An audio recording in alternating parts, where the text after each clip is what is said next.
이 물가 상승률이라고 하는 게요. 뭐 예전에도 마찬가지였습니다만 물가 상승률이라고 하는 게 우리의 자산, 갖고 있는 현금, 돈의 값어치를 매년 저는 평균 2, 3%씩 계속해서 갉아먹는다고 생각을 하거든요.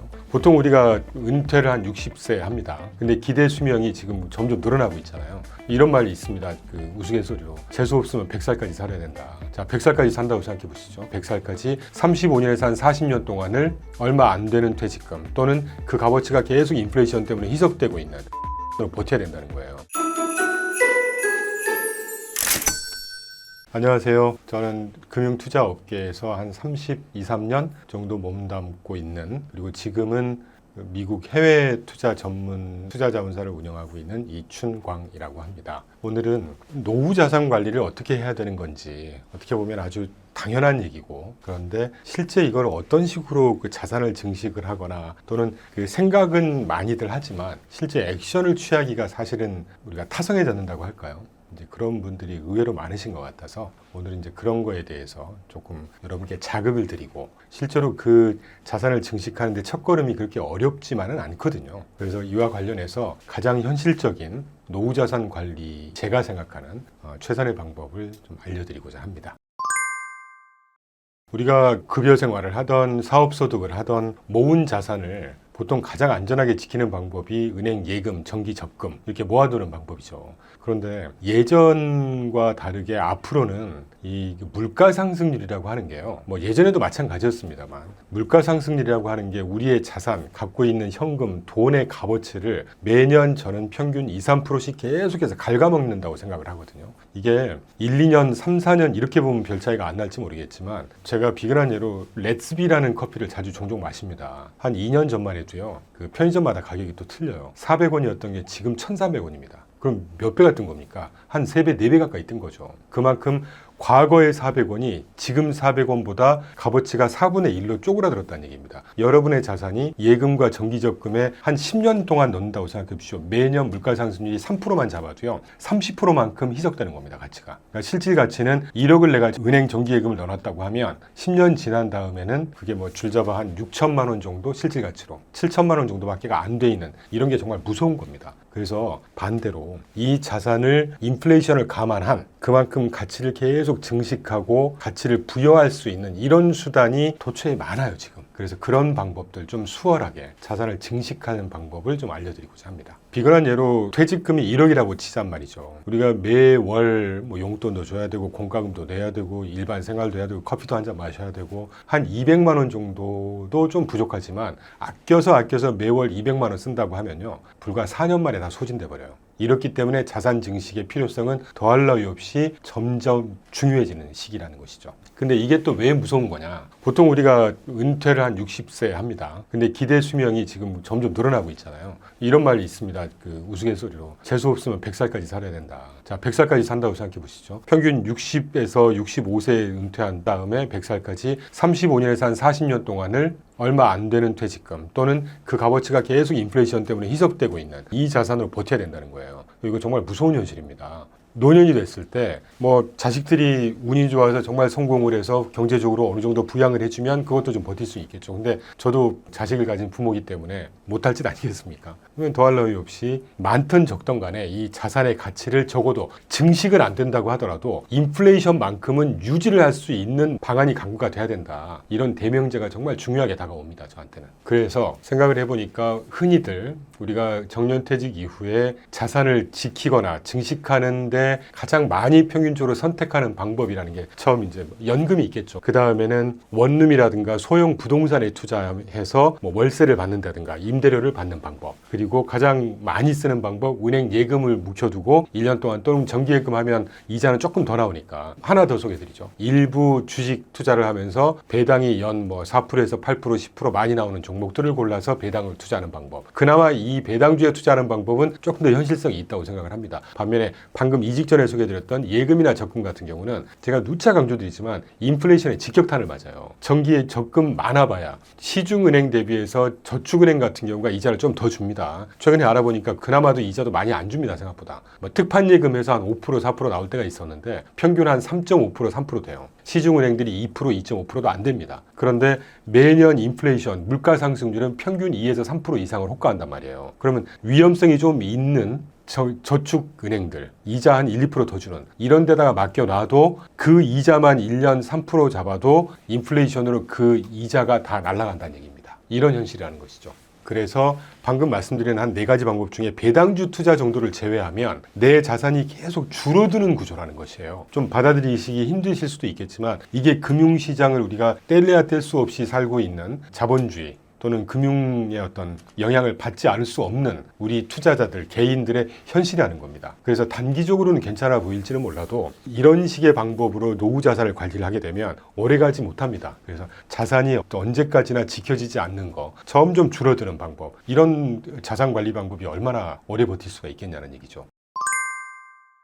제가 여러분께 단견적으로 말씀드릴 수 있는 노후 자산 관리의 핵심 2가지라고 한다면 저는 자본시장을 어떤 식으로든 경험을 하셔라. 자본시장이라고 하는 거는 비근한 예로 주식을 예를 들어보잔 말이죠. 특히 상장돼 있는 주식이라고 하는 것은 어느 한 국가에 뭐 수십만, 수만 개의 기업들이 있습니다. 비상장 회사를 포함해서 자영업자를 포함해서 대기업까지 있죠. 그 중에 나라에서 법 규정으로 상장을 하려면 어느 정도 검증은 돼야 돼라는 규정이 있어요. 쉽게 말씀드리면 어느 정도 매출도 성장을 해야 되고 이익도 꾸준하게 성장을 해야 되고 단기간에 망할 염려가 없는 가장 그 나라를 대표하는 회사들말로만 구성이 돼 있는 게 주식시장에 상장돼 있는 기업들입니다. 그럼 일단 믿을 수가 있는 것이잖아요. 2번째는 그 기업들은 어떤 식으로든 시장이 위기가 오건 인플레이션이 창궐을 하건 간에 그 시장 상황을 어떤 식으로든 극복하기 위해서 혁신도 이뤄낼 것이고 비용도 아끼려고 할 것이고 마진도 증가시키려고 할 것이고 그런 과정이 전 세계를 무대로 하든 국내 무대로 하건 경쟁사들보다 더 많은 우위에 점할 수 있도록 굉장히 많은 노력을 할 거 아니겠습니까? 이런 과정이 내가 어떤 한 회사에 뭐 1억을 묻어놨다. 5천만 원을 주식에 투자를 해놨다. 그러면 그 5천만 원이 그 회사의 주식이 되면서 그 회사가 방금 말씀드렸던 이렇게 스스로 자생력 있게 뭔가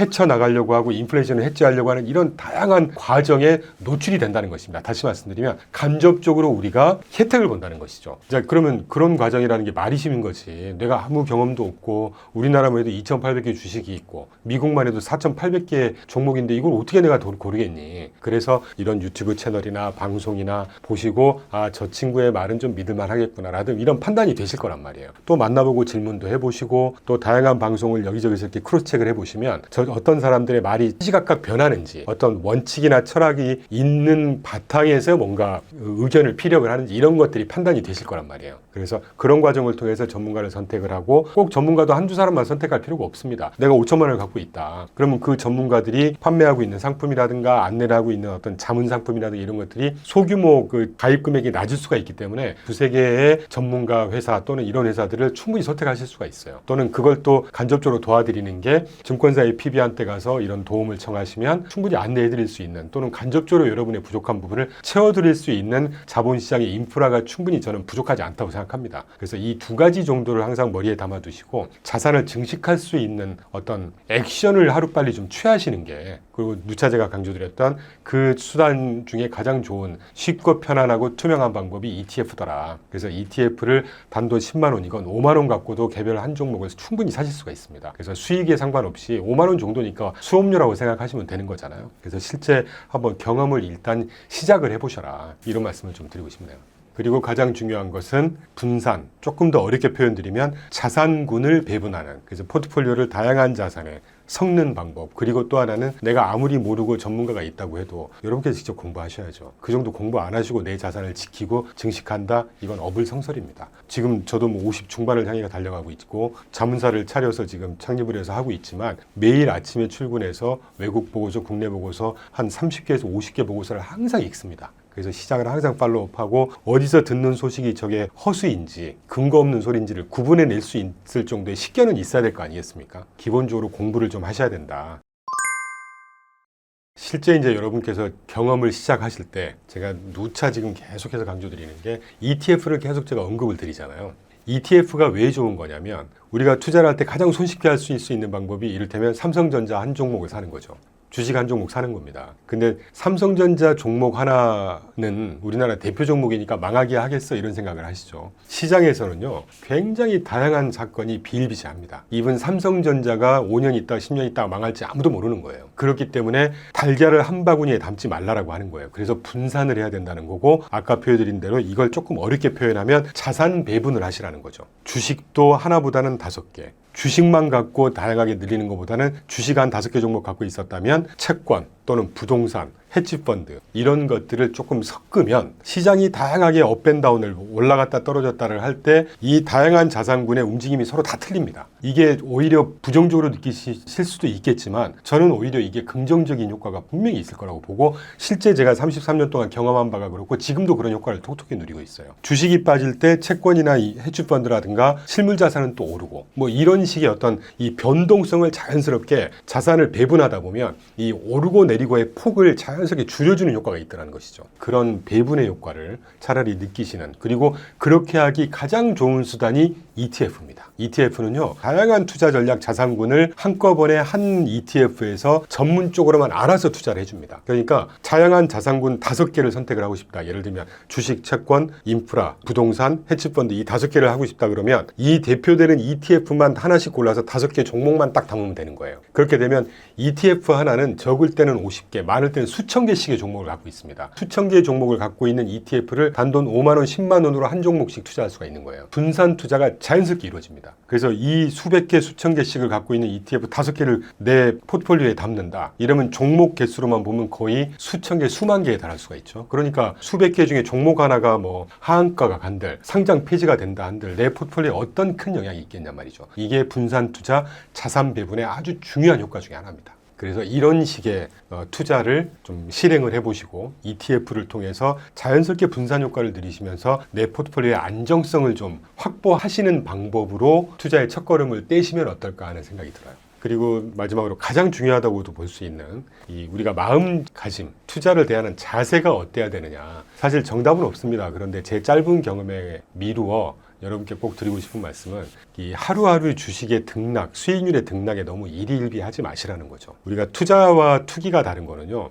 투기는 오로지 수익률만 봅니다. 투자는 내가 주식에 투자한다고 하는 것은 그 회사의 성장성을 보고 투자하는 거잖아요. 그 회사를 보고 투자한다는 얘기는 그 회사가 속해 있는 업종의 성장을 보고 투자하는 겁니다. 확대하면 그 업종이 속해 있는 그 국가의 경제 성장을 보고 투자하는 거예요. 조금 더 확대하면 그 국가가 국제 무역 또는 국제 그 시장에서 경쟁을 해내고 그 국가의 경쟁력을 믿고 투자한다는 거죠. 그러니까 이런 식의 어떤 투자의 어떤 단계, 또는 다시 말씀드리면 아까 제가 여러분 공부하시라고 그랬는데 이런 식의 공부하는 이 범위를 조금씩 확장해 놓고 보시면 투자와 투기는 분명히 다르다. 그래서 이 큰 도도한 흐름, 국가의 성장, 업종의 성장, 그 회사의 성장을 놓고 보는데 성장이라는 게 어떻게 계속 일직선 상승만 하겠습니까? 특히 이걸 각종 재료에 따라서 왔다 갔다 반영하는 주식은 하물며 더 하겠죠. 그러니까 하루 내가 투자했는데 내가 마이너스 손이다. 보통 이런 얘기 하죠. 다 듣고 올라갈 거라고 그래서 내가 투자하면 꼭 빠지더라. 이런 경험이 있지 않습니까? 그거 버티는 거예요. 예를 들면 정말 그럼 하한가가 뭐 2번, 3번 연속돼서 정말 이 회사가 곧 상폐가 당할 것 같은 이런 상황만은 아니라고 하면, 물론 그런 회사는 고르면 안 되겠죠. 그래서 공부가 필요한 것이고, 그런 상황만 아니라고 하면 내가 샀을 때 어느 정도 빠진단 말이에요. 그러면 주가라는 게, 시장이라는 건 이 사이클이 있다고 얘기합니다. 경제도 이 부분 사이클이 있어요. 올라갈 때가 있으면 빠질 때가 있고, 빠질 때가 있으면 올라갈 때가 있는 것입니다. 이 사이클을 한 번 정도는 경험해 봐야 적어도 우리가 투자라는 게 이런 거구나. 그래서 이 사이클이 최소 경제학적으로 짧으면 6개월, 길게는 1년 이상 한다고 하거든요. 그래서 보통 우리가 투자한다고 할 때는 최소 1년 정도는 경험을 해보셔라라는 얘기를 그래서 하는 거예요. 그래서 보통 업계에서는 장기 투자가 답이다라는 말을 중간 다 빼고 그냥 1년 이상 최소 하세요. 이래서 장기 투자 얘기를 하는 겁니다. 그래서 제 말씀을 올곧이 이해하셨다면 최소 1년 또는 2년 정도의 장기 투자를 단돈 10만 원으로 하시든 100만 원으로 하시든 경험을 해보시면서 투자를 점점 체득하시는 게 좋은 방법이다 하는 생각이 듭니다. 조금 여유 있는 마인드, 그리고 조금 더 시장을 크고 길게 보는 습관을 들이셔야 된다 하는 말씀을 추가로 드리고 싶네요. 돈이 많다고 해서 행복으로 바로 연결되진 않을 겁니다. 다만 행복해질 수 있는 아주 필요 충분 조건 중에 가장 믿을 만한 조건이겠죠. 부자가 된다고 해서 어떤 사람의 삶이 윤택해지고 수준이 높아지고 이런 건 아닐 겁니다. 그런데 적어도 윤택해지고 고귀한 삶을 살 수 있는 환경을 더할 나위 없이 잘 마련해 주겠죠. 그게 돈, 부자의 힘 아니겠습니까? 비근한 예로 저는 기업 찬양론자입니다. 한 국가 경제를 떠받치고 있는 건 다 기업들이에요. 그래서 어떤 나라든지 어떤 국가, 어떤 경제든지 친기업의 정책이 나온 국가는 흥합니다. 개인적으로도 마찬가지죠. 개인이 부자가 된다는 거를 무조건 질투하고 비난하고 비판할 일은 아니에요. 그분이 부자가 되는 그 과정 속에는 얼마나 많은 노력, 얼마나 많은 고뇌, 얼마나 많은 자기 인내, 얼마나 많은 공부, 얼마나 많은 아픔을 겪고 부자가 됐을까요? 우리가 어두울수록 빛이 더 밝은 이유는 그만큼 힘든 시기가 있었기 때문에 행복감, 도취감이 더 큰 거 아니겠습니까? 부자라는 것도 마찬가지라고 봅니다. 부자가 됐을 때 우리가 돈이라고 하는 거는요, 제가 생각하는 유형 자산 중에 가장 현명한 자산이 돈이라고 생각해요. 돈이라는 거는 물도 물만큼 현명하다고 생각합니다. 돈이라는 거는 어떤 시기든 스스로 돈이 찾아가는 능력이라는 게 있는 것 같아요. 물론 돈의 주인이 능력이 있는 거겠죠. 그래서 저는 참고로 기업, 조금 좁게는 이 부자, 개인들을 되게 존경하고 그분들을 배우려고 합니다. 물론 저도 이걸 깨달은 지 얼마 되진 않았습니다. 그동안에는 그냥 뭐 많은 급여 받고 보너스 받고 거기에 심취해 있어서 그냥 그러다가 이제 업계 차리기 위해서 은퇴를 했는데, 돈이 가진 그 돈의 능력이라는 것도 우리가 한번 생각을 해봐야 돼요. 버는 능력은 개인의 어떤 마음가짐, 아까 말씀드렸던 인내, 노력, 인고의 세월 뭐 이런 거겠지만, 돈이 또 스스로 돈을 모으는 능력이라는 게 있어요. 이제까지 제가 쭉 강조드렸던 자산을 증식할 수 있는, 그게 가장 좋은 수단이 ETF라는 말씀을 예를 들어드렸는데, 돈이 또 돈을 모으는 능력이라는 게 있습니다. 그 다음에 우리의 몫인 돈이 또 돈을 쓰는 능력이라는 게 있는 것이죠. 돈도 값어치 있게 쓸 수 있는 겁니다. 그리고 돈을 씀으로써 돈이 또 증식되는 효과가 분명히 있겠죠. 그런 과정을 우리가 투자라는 이름으로 계속 언급을 하는 것이니까요. 그리고 5060 세대에 가장 중요하다고 생각하는 어느 정도 모아놓은 이 돈을 지키고 키우는 능력이라는 것도 굉장히 중요한 것이죠. 그래서 5060 세대분들한테 가장 중요한 지금의 어떤 필요한 요소는 제일 마지막, 돈을 지키고 돈을 증식하는 이 능력을 지금도 늦지 않았습니다. 공부하는 거 어렵지 않습니다. 뭐 어려운 전문 용어 이런 거 필요 없습니다. 이게 원리가 어떻게 되고 어떤 거라는 거를 우리가 젊은 친구들보다 유리한 거 하나 있지 않습니까? 빠르진 않아도 이해력이 굉장히 빠르잖아요. 깊고 넓지 않습니까? 내용의 본질은 다 뻔한 내용이에요. 이런 거 하나씩 공부하시고 찾아보시고 하시면서 내 소중한 얼마나 그 힘들게 번 자산 아니겠습니까? 이걸 지키고 불리는 능력이라는 게 그 이상 중요한 능력이 어디 있겠습니까? 우리가 지금 30대 40대이기 때문에 열심히 일해서 기본 토대를 더 증가시키는, 예를 들면 돈을 더 벌어서 더 모으는 거는 이제는 조금 여유가 없죠. 그러니까 지금 모아놓은 자산을 가지고 더 지키고 불리는 능력에 조금 더 할애하셔야 될 그런 타이밍이 아닌가 하는 생각을 하고 있습니다. 그래서 오늘 장시간 설명을 이것저것 말씀을 드렸는데요. 이제까지 여러분께서, 저도 마찬가지입니다. 한 30년 동안 아이들 키우고 직장 생활하면서 아주 못 볼 꼴, 볼 꼴 다 봐가면서 저축하고 모은 자산, 이 자산을 앞으로 은퇴해서 우리가 이 생을 마감할 때까지 어떻게든 내 삶을 윤택하게, 덜 비루하게 보낼 수 있는 원천이 결국은 돈, 자산 아니겠습니까? 그럼 이 자산을 예금, 은행 적금, 예금 넣어서 인플레이션으로 계속해서 가치가 날아가는 이런 식의 자산 관리를 할 거냐. 변동성이 적당히 있더라도 내가 겸손하게 투자해서 전문가의 도움도 때로는 받고, 이래서 조금이라도 최소한 자산이 증식되진 않더라도 인플레이션만 해지할 수 있다면 저는 그건 반은 성공한 거라고 보거든요. 인플레이션을 해지한다는 얘기는 매년 최소 수익률 3%, 4%만 얻어도 인플레이션으로 날아가는 실제 값어치는 지켜낸다는 얘기입니다. 그렇게만 해도 저는 반 성공한 거라고 봐요. 그렇기 때문에 얼마를 앞으로 버느냐가 중요한 게 아니라 내가 지금 갖고 있는 이 자산을 어느 정도 지키고 조금씩